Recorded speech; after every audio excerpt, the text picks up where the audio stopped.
Selamat pagi anak-anak, bagaimana kabarnya hari ini? Semoga kita sehat-sehat selalu ya.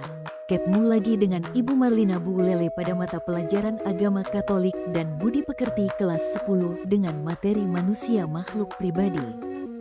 Sebelum memulai pelajaran kita hari ini terlebih dahulu mari kita berdoa. Dalam nama Bapa, Putera dan Roh Kudus, amin. Allah yang Maha Baik, kami bersyukur atas penyelenggaraanmu. Engkau menciptakan semua baik padanya, termasuk diri kami yang Engkau ciptakan begitu indah dan sempurna. Ya Allah, kami pada saat itu ingin belajar mengenal keunikan diri kami dengan lebih baik. Utuslah Roh Kudus-Mu hadir di tengah-tengah kami, sehingga kami dapat membuka diri tentang berbagai hal berkaitan dengan kekuatan dan keterbatasan kami. Dengan demikian kami pun akan dapat mengembangkan diri dengan sebaiknya-baiknya demi kemuliaan nama-Mu. Amin. Dalam nama Bapa, Putra, dan Roh Kudus, amin.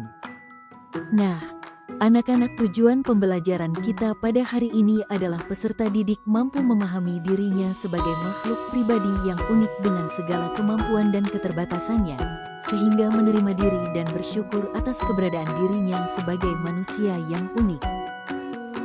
Silahkan perhatikan ketiga gambar ini. Gambar pertama ganteng banget, gambar yang kedua cantik sekali, gambar yang ketiga anak kembar yang meraih banyak prestasi. Pada slide kedua kita diperlihatkan gambar anak-anak yang punya kehidupan yang tidak layak. Ada yang mungut sampah, ada yang bekerja buruh, ada yang belajar di kegelapan. Angki Yudhistira mengubah keterbatasan menjadi kesuksesan. Di umur 10 tahun tunarungu diperkirakan terlalu banyak mengonsumsi obat-obatan, hidup pasti tidak mudah. Sekolah di SMAN 2 Bogor. Kuliah di LSPR. Menulis buku, Perempuan Tunarungu Menembus Bata.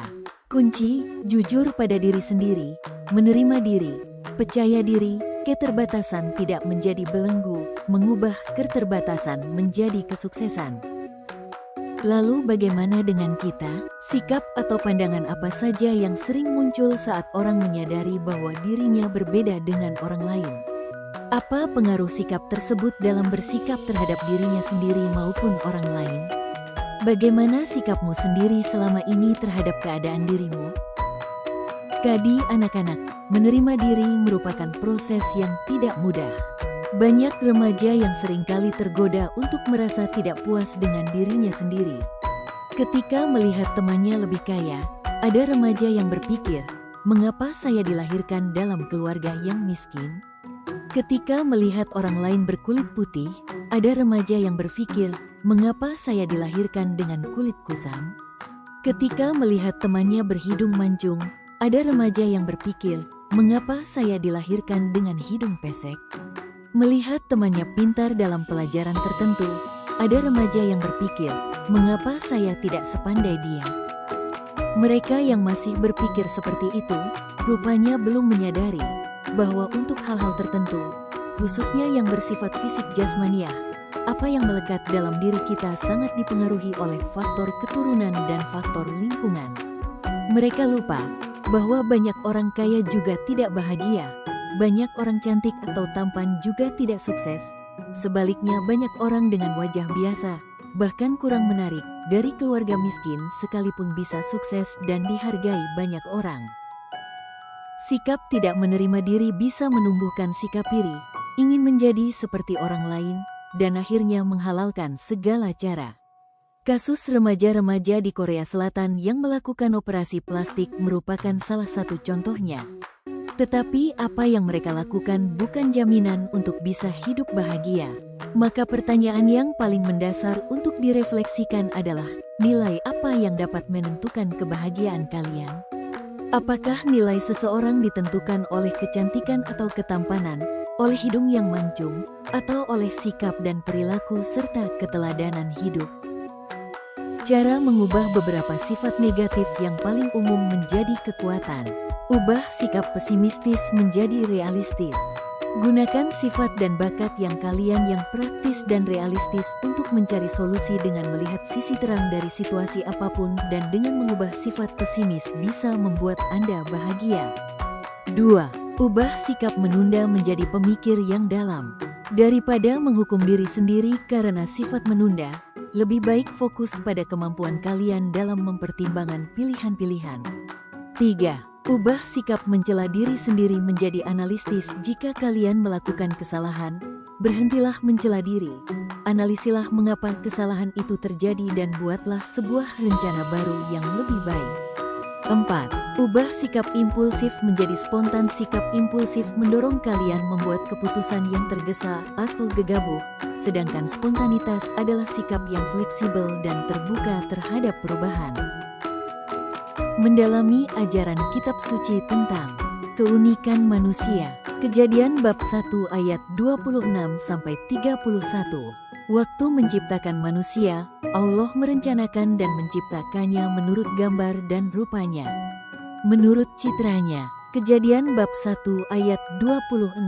Waktu menciptakan manusia, Allah seolah-olah perlu bekerja secara khusus. Tuhan Allah membentuk manusia dari debu dan tanah dan menghembuskan nafas hidup ke dalam hidungnya. Kejadian bab 2 ayat 7. Segala sesuatu, termasuk Taman Firdaus, diserahkan oleh Allah untuk manusia. Kejadian bab 1 ayat 26. Bukankah manusia itu istimewa? Tuhan memperlakukan manusia secara khusus. Manusia sudah dipikirkan dan direncanakan oleh Allah sejak keabadian. Kehadiran manusia di muka bumi telah disiapkan dan diatur secara teliti dan mengagumkan. Manusia sungguh diperlakukan sebagai orang, sebagai pribadi, seperti Tuhan sendiri. Betapa uniknya kita manusia ini, sebagai orang beriman Kristiani yang sungguh-sungguh ingin semakin memahami, menerima, bangga, dan percaya diri. Yesus adalah teladan yang paling utama dan pertama. Dari semula ia menyadari diri sebagai manusia yang berbeda dengan yang lainnya. Dari cara berpikir, bersikap dan bertindak, ia tidak ragu menunjukkan diri sebagai pribadi yang tidak sama dengan yang lainnya. Sebagai seorang pribadi kita harus menyadari, mengerti dan menerima diri apa adanya.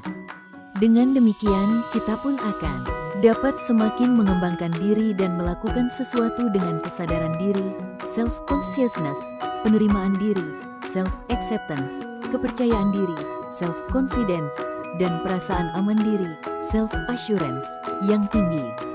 Dengan dasar itu kita dapat mengisi hidup, meraih cita-cita dan melaksanakan panggilan Allah. Rangkuman, setiap orang adalah pribadi yang unik, tidak ada duanya. Meskipun mereka kembar dalam satu rahim, mereka tetap berbeda satu dengan yang lain. Ciri fisik, sifat, cara berpikir, dan pengalaman keberhasilan, serta kegagalan membentuk keunikan setiap pribadi, selain latar belakang keluarga yang sangat mempengaruhi. Setiap orang adalah pribadi yang unik, yang memiliki kekhasan tersendiri dalam menghayati keberadaan dirinya dan menghayati hidupnya. Satu dengan yang lain tidak pernah sama. Sumber sejati keunikan pribadi manusia adalah Allah sendiri, yang telah menciptakan manusia secara khusus, pribadi demi pribadi secara ajaib. Manusia adalah suatu karya seni, suatu masterpiece dari Allah yang luar biasa. Singkatnya, diri Anda adalah pribadi yang indah dan istimewa. Dengan demikian, pembelajaran kita selesai hari ini. Sampai jumpa pada pertemuan berikutnya. Mari kita tutup pembelajaran ini dengan berdoa. Dalam nama Bapa, Putra dan Roh Kudus. Amin. Allah Bapa yang Maha Baik, kami bersyukur atas penyertaan-Mu selama kami belajar hari ini. Terima kasih atas ilmu yang telah Engkau berikan. Kiranya apa yang telah kami pelajari dapat menjadi bekal bagi hidup kami dan berguna bagi sesama.